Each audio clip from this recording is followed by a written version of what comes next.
Hello Michigan, it's Friday, September 5th, 2008.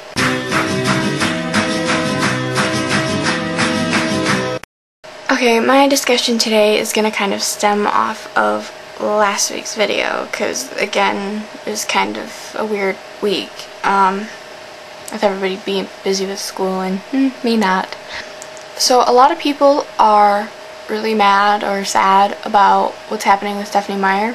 I feel bad for her completely, and for anybody who has not heard, the first 12 chapters of Midnight Sun, which is Twilight and Edward's point of view, were leaked online, and Stephenie Meyer is to the point where she doesn't even want to write it anymore. On her website, she put that she's so upset that if she were to sit down and write it right now, all of the Cullens and Bella would die and James would win. And obviously that's not a story we want to happen. And I just want to say shame on people who spread this story knowing that it would upset her. Like, I mean, if anybody has kept up with, like, when Breaking Dawn was coming out, like, all the fan sites basically complied with Stephenie that they were going to, like, disable comments. They were going to make it where people, there was no way people could, if they got their hands on anything, couldn't spread it. And I think that was totally awesome of people to do that, because, I mean, if a spoiler comes out, I try not to read it, but I probably will. I hadn't heard about Midnight Sun until after it had come out, but I wouldn't spread it.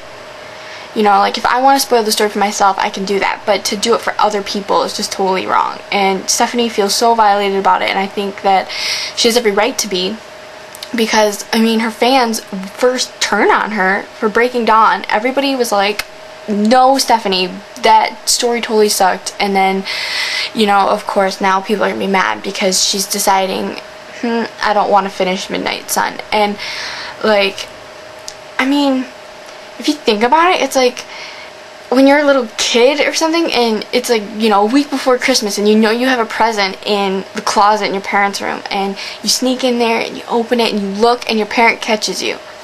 And they're so upset that you saw it, or that you know what it is, that they just totally take it back and they say, I'm sorry, no, you're not getting it. That's the kind of disappointment I feel. I can't imagine how she feels right now, because, I mean, she trusted somebody with the story, and they let it go, and then people were like, oh, hey, I'm gonna pass it to the next person, until it was all over the place. So she felt that she might as well just post it, and it says that she has decided to put it on hold indefinitely. And I'm just like, I want to express my outrage that people did this, and that Stephenie is so upset by it. It's just like, how many more things can go wrong? She's had like 2 things right in a row totally just come down on her. I don't think that's fair to her. She trusted us, or her fans, she trusted us, and we let her down. I mean, think about, for anybody who doesn't read Twilight or Breaking Dawn or enjoy Stephenie Meyer in any way, think about it this way. Think if John had the first 12 chapters of Paper Towns done, and he sent them to, like, you know, a close friend that, you know, and something happened and that story got out, and everybody spread it everywhere, and, like, he was so disappointed in you, he, like, canceled Tour de Nerdfighter. How upsetting would that be? Think about that. I mean, you don't want to disappoint somebody, especially somebody, like, that was going to do something for you, especially, like, Stephenie was going to write that story as just something that, you know, we asked her to do. She already has the story of Twilight out. You know, obviously we don't need it in another point of view. Would it help us understand her character probably more? Yeah. But it wasn't something that we had to have in the series. It was just kind of like a present from her to us, because we asked, and she was that grateful, like, that she was going to just do it for us. And what kind of fans are we? You know, like, we totally took her present and ruined it.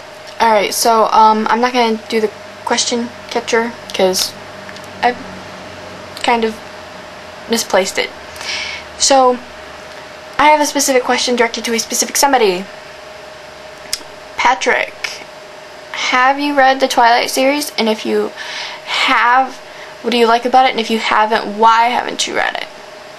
Like, is there a specific reason you just haven't gotten around to reading it, or you just not interested?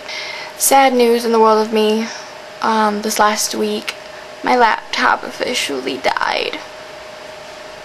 no. I'm gonna get it back, but I have to pay like $200 because the screen got all messed up. It was already messed up, but it got worse last Friday. So it's been in the shop since Tuesday, and I've been very music deprived. I miss my iTunes. Yeah. So that basically goes all of my money that I got for like school shopping. It gets to go to my laptop, which sucks. But I guess that's cool. Because I was going to get a tattoo of this. And now I can't. At least not until I have more money. I hope everybody has a good weekend. Hopefully you don't have a lot of homework. I know I don't. And Maggie, I will see you Monday.